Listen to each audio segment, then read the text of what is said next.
Right, in my last video I showed how to wire up this Machifit 500W motor kit and use it on the Machifit ML7 to do equally spaced drilling holes around a piece of bar.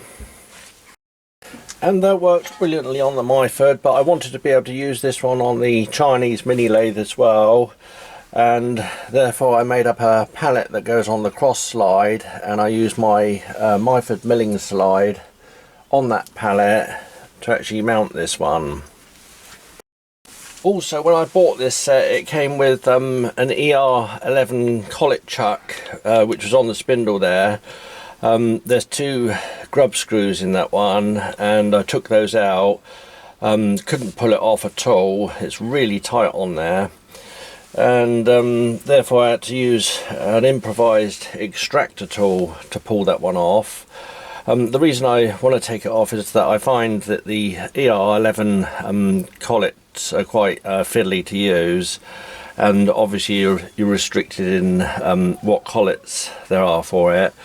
I wanted to change it for this Jacobs USA chuck with the thread. I've made up a threaded adapter which goes onto the spindle and locks with a grub screw. When I took this one off, I was quite surprised to see a hole drilled in the actual spindle. The motor must have been used for another assembly as well, because none of those actual screw holes line up with that one. Also, at the moment, this motor is only capable of drilling work and very light milling, and that's because of the way the bearing is put into the housing at this end here. I've actually taken this motor apart and had a look at that bearing, the way it's in there, and at a later date I'll show this one taken apart, and I hope to do a modification to actually make that absolutely rigid with no movement at all, so it can actually be used for milling work as well. And before I attempt to do that modification, I would actually strongly discourage anyone from taking this motor apart, and that's because it's held together with two long screws. When you come to reassemble the motor, you put the screws right the way through, and they're meant to line up with the actual threads on the end here, but inside there's two really powerful magnets, and those screws always get drawn to the magnets, and it's really difficult to actually line up with the actual screw holes on the end housing here. You have to use a special tool to do so. So now I'll just show you how I got the ER11 collet chuck assembly off the actual motor spindle. I'll just put it on the end there. I can't push it all the way home at the moment because obviously it was put on with heat when it was first assembled. I will show later how you can actually press that one back on if you take it off.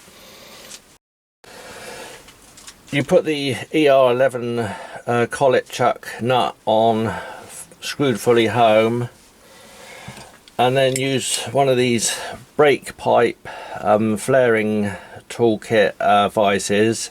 You can get this in a set on eBay, very low cost, very handy little tool. That one goes over the actual nut of the collet chuck, and then just lightly do the butterfly nut up so it actually just lightly clamps on the actual back of the collet chuck there. It must be able to slip up that diameter and come hard up against the collet chuck nut. I then got two stainless steel 6mm Allen bolts, just grind off the end nice and flat and just polish them on the buffing wheel. That's so that they don't mark the end face of the actual spindle. I first used the short one down onto the end of the spindle, and used the extractor tool either side of the actual brake vise, and the point of the extractor goes into the end of the actual Allen bolt. Tighten the extractor up carefully and slowly, and actually pull that ER collet chuck forward, at some point you need to change over to the longer Allen bolt to finally pull it right off. And I'll just show you that coming off in the vise now.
So that's how to get the ER11 collet chuck off easily without actually damaging the spindle or motor in any way.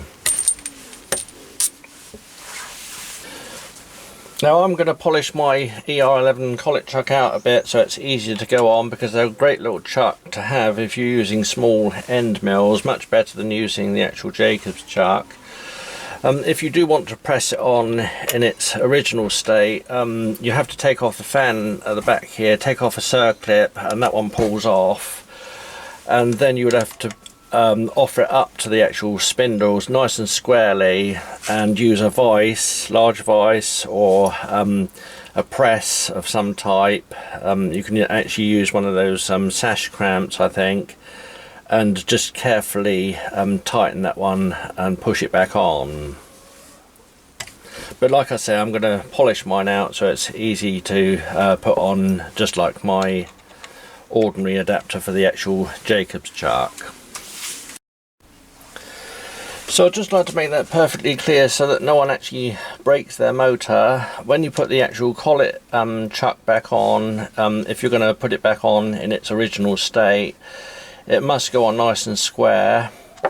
On the back end here, I'd actually make a brass bush 1 inch in diameter and drilled out to 8mm, so it actually goes down over a length of that shaft and remains on there nice and square.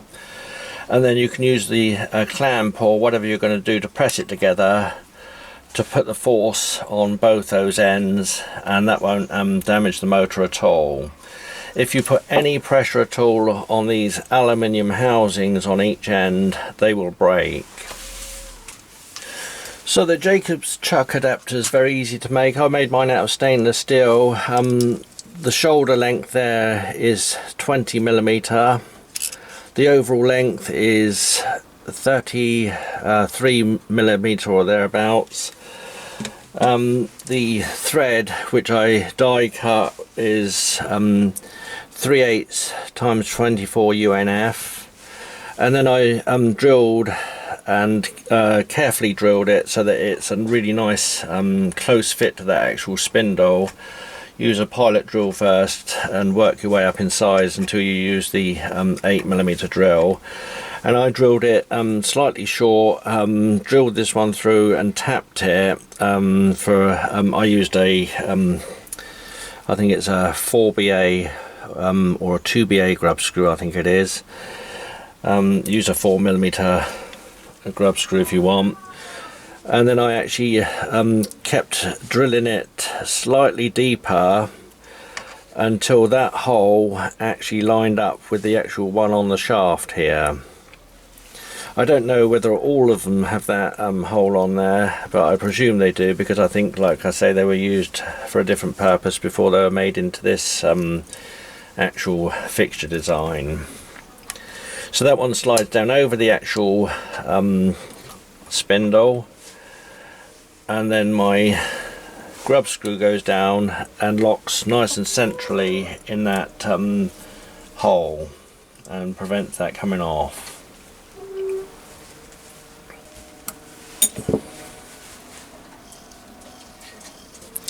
And obviously it's most important to get it running as true as possible.